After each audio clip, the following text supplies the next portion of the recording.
इग्नो के master of ज्योतिष programme में पढ़ने वाले सभी जिज्ञासुओं, विद्यार्थियों और सभी एस्ट्रोलॉजी सीखने वाले जिज्ञासुओं का मैं एस्ट्रो डॉक्टर अजय शर्मा स्वागत करता हूं। जैसा कि आपको पता है कि इससे पहली वीडियो में मैंने एस्ट्रोलॉजी के बेसिक कंसेप्ट्स की पहली वीडियो बनाई थी। आशा है आप लोगों को वो पसंद आई होगी। बहुत से लोगों का मेरे पास मैसेज भी आए हैं और मैं उनका धन्यवाद करता हूँ। एस्ट्रोलॉजी के बेसिक कंसेप्ट्स के दूसरे भाग में जो सबसे ज़्यादा मुख्य चीज़ किसी भी ज्योतिषी के लिए होती है वो होती है पंचांग। और पंचांग के बिना कोई भी ज्योतिषी इस तरह से अधूरा है जैसे कि कोई डॉक्टर अपने स्टेथोस्कोप या बीपी इंस्ट्रूमेंट के बिना अधूरा होता है। तो दोस्तों, पंचांग क्या है और क्यों इसकी ज़रूरत होती है? पंचांग के 5 अंग होते हैं: तिथि, वार, नक्षत्र, योग और करण। इसके आधार पर ही कोई भी ज्योतिषी शुभ अशुभ के समय का निर्धारण किया जाता है। ये 5 अंग किसी भी ज्योतिषी के लिए आकाश दर्शन में सहायक होते हैं।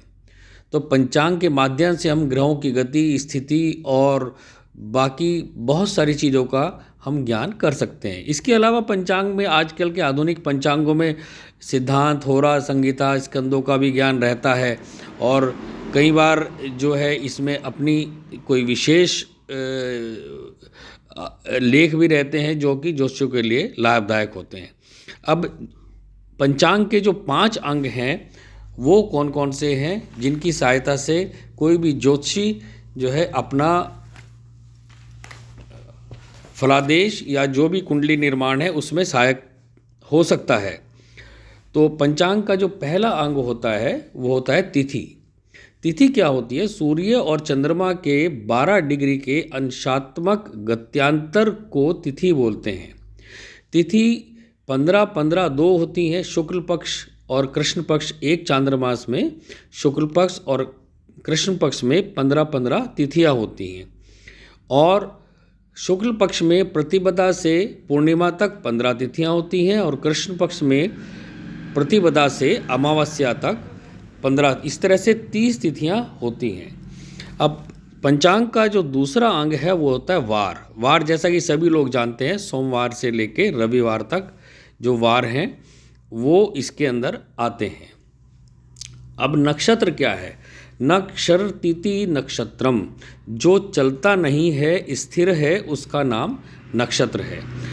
अगर हम पूरे आकाश मंडल को जो 360 डिग्री का है उसको अगर हम 27 भागों में विभाजित करें तो 27 नक्षत्र में एक नक्षत्र 13 अंश और 20 कला का बैठता है, यानी 800 कला का एक नक्षत्र बैठता है। इस प्रकार पूरे आकाशीय मंडल में 27 नक्षत्र होते हैं जो कि अश्वनी से रेवती तक माने गए हैं। पंचांग का जो चौथा अंग है वो होता है योग। योग क्या है? सूर्य और चंद्रमा के योग से दोनों के दैनिक भोग का जब योग 800 कला हो जाता है तो एक योग का निर्माण होता है। योग 2 तरह के होते हैं, आनंदादि योग और विषकुंभादि योग। तो 27-27 दोनों योग ज्योतिष में माने गए हैं। अब 5वां हिस्सा होता है करण। तिथि के आधे भाग को करण कहते हैं। इसीलिए आप पंचांग में भी देखेंगे तो एक दिन में 2 करण आते हैं, क्योंकि एक तिथि पूरे दिन चलती है और उसमें आधे भाग में एक करण और आधे भाग में दूसरा करण आ जाता है। इनकी संख्या 11 होती है टोटल, जिसमें कि 7 चर करण होते हैं और 4 स्थिर करण होते हैं। तो इसीलिए दोस्तों पंचांग बहुत इम्पॉर्टेंट है और पंचांग के बारे में जानना उससे भी ज़्यादा इम्पॉर्टेंट है। और सबसे ज़्यादा इम्पॉर्टेंट है कि पंचांग देखे कैसे। अगर आप बाज़ार से पंचांग खरीद के लाते हैं तो उसमें देखना अपने आप में एक समस्या होती है कि उसको देखने से कई बार पेज पलटते हैं, समझ में नहीं आता कि इसमें कैसे हम तिथि देखें, कैसे वार देखें, कैसे नक्षत्र देखें। तो इसके लिए मैंने भारतवर्ष में सबसे ज़्यादा मान्य और सबसे ज़्यादा बिकने वाला जो पंचांग है उसका रेफरेंस लिया है, और वो पंचांग है श्री काशी विश्वनाथ पंचांग ऋषिकेश हिंदी पंचांग।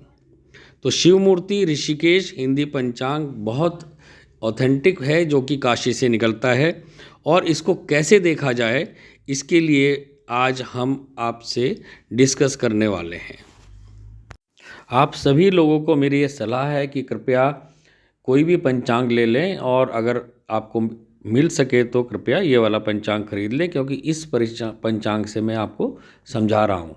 पंचांग में अगर आप देखते हैं तो दो तरह के विषय होते हैं, कुछ स्थिर विषय होते हैं, कुछ परिवर्तनीय विषय होते हैं। तो जो परिवर्तनीय विषय हैं वही पंचांग के मेन है, जिसके बारे में हम आपसे डिस्कस करने वाले हैं। इस पंचांग के 11वें पेज से जो पंचांग के मुख्य अंग हैं वो शुरू होते हैं, और अभी हमने नए वर्ष के इस पंचांग का 24वें पेज का चित्र आपके सामने है।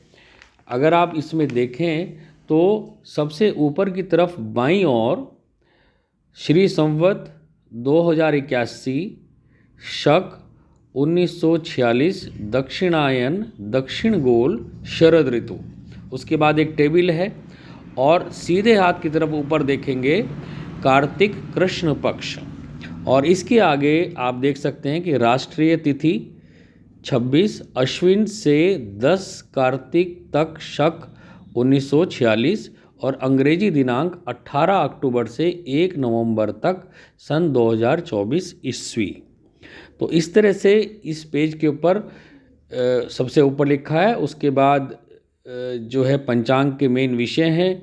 सीधे हाथ की तरफ अब देखें तो कुछ डिटेल्स हैं राशियों की और त्योहारों की, और अगर आप नीचे देखें तो सूर्योदय कालीन दैनिक स्पष्ट भौमादि ग्रह, इसमें अन्य ग्रह जो हैं वो उनके दैनिक स्पष्ट दिए हुए हैं, जैसे मंगल बुध गुरु शुक्र शनि और राहु, और अन्य इसमें त्योहारों का भी जिक्र इसमें दिया रहता है, और विभिन्न मुहूर्त भी इसमें आपको इसी पृष्ठ के ऊपर दिखाई देंगे। अब हमें मेन जो है पंचांग के जो मुख्य 5 अंग हैं वो इसमें कैसे देखने हैं, इसका मेन आज हम वो आपको समझाने जा रहे हैं।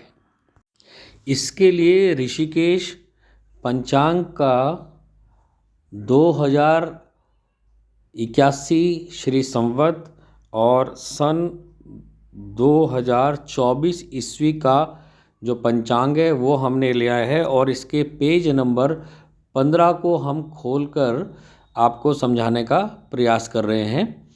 आप अगर देखें तो इसमें सबसे ऊपर बाईं ओर जो सारणी है उसमें सबसे जो पहला कॉलम है उसमें दिया हुआ है दिनमान।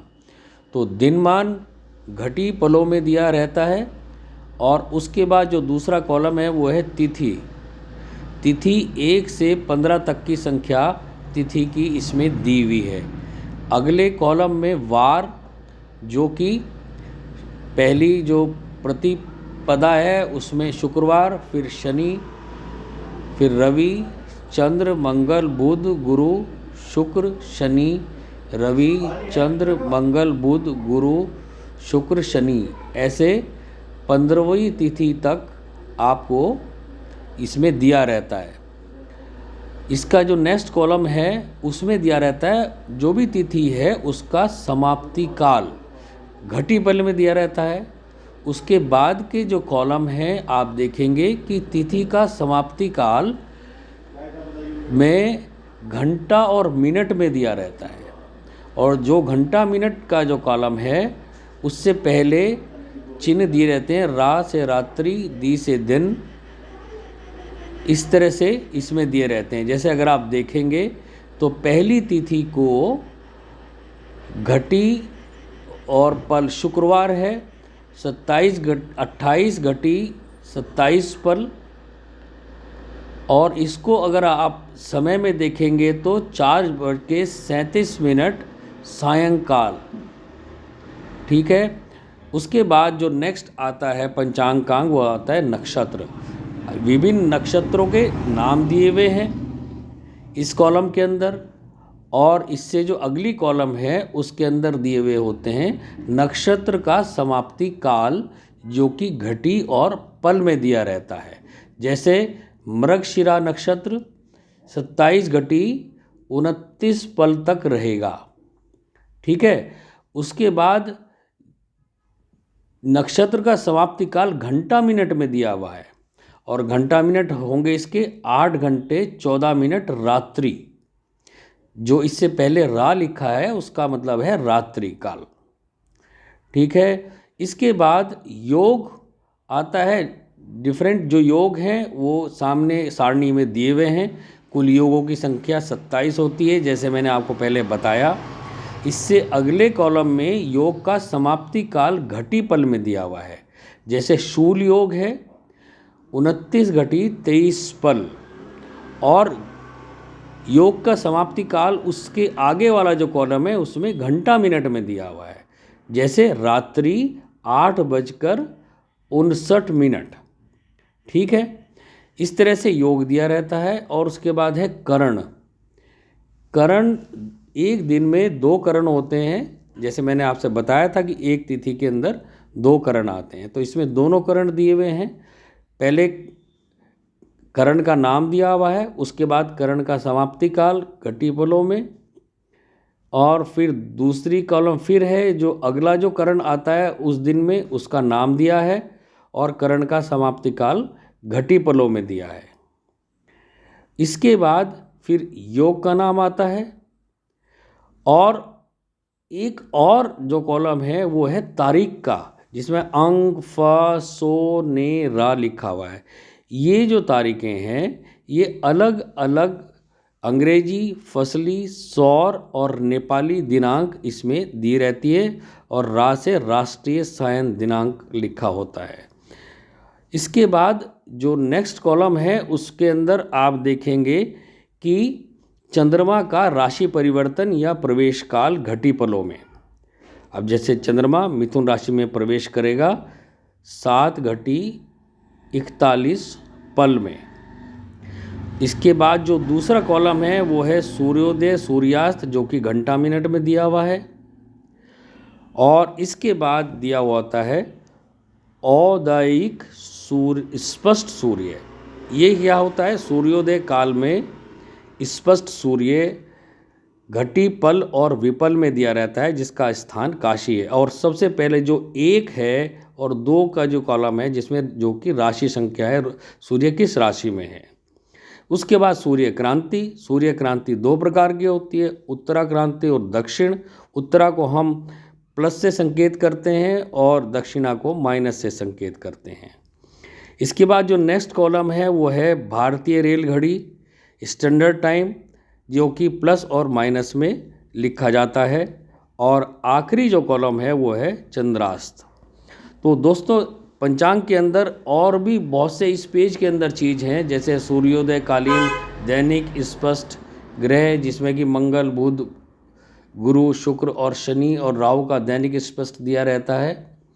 और आगे विभिन्न मुहूर्त और बहुत सारी चीज़ें इसमें आपको दिख जाएंगी। लेकिन जो इसमें मेन है कि आप पंचांग के अंदर तिथि, वार, नक्षत्र, योग और करण कैसे देखते हैं वो मैंने आपको आज इसमें समझाया है। आपके पास अगर पंचांग है तो आप बेहतर समझ सकते हैं, फिर भी अगर कोई मुश्किल हो तो आप कमेंट में मुझसे पूछ सकते हैं। इसको बार बार देखिए समझने के लिए, और पंचांग अपने सामने खुला रखिए। आशा है आपको आज पंचांग देखने का तरीका और पंचांग क्या होता है इसके बारे में अच्छा लगा होगा, समझ में आया होगा। और अगले पोर्शन में हम फिर प्रॉपर ज्योतिष के बारे में एक नई वीडियो लेकर आपके सामने आएंगे, जो कि इग्नोऊ मास्टर ऑफ ज्योतिष के विद्यार्थियों के लिए और अन्य ज्योतिषियों के लिए रहेगी। हम इसमें जो सीरीज़ है इग्नोऊ मास्टर ऑफ ज्योतिष के कोर्स के हिसाब से ही, और जो इम्पोर्टेंट टॉपिक्स हैं, जो प्रश्न हैं, जो एग्ज़ाम में प्रश्न आ सकते हैं, उनके ऊपर विशेष बल देते हुए पूरे कोर्स को कवर करने का प्रयास करेंगे। धन्यवाद। दोस्तों, अगर आपको ये मेरी क्लास पसंद आई है तो आप इस चैनल को लाइक करें, सब्सक्राइब करें और भी अन्य जो दोस्त हैं जो ज्योतिष सीखना भी चाहते हैं या जो इग्नोऊ में मास्टर ऑफ ज्योतिष कर रहे हैं, उनको इस वीडियो को फॉरवर्ड करने की और शेयर करने की आप कोशिश करें। ज्योतिष एक ऐसा शास्त्र है जो काल सूचक शास्त्र है। आप सौभाग्यशाली हैं कि इतने अच्छे शास्त्र को सीख रहे हैं। धन्यवाद।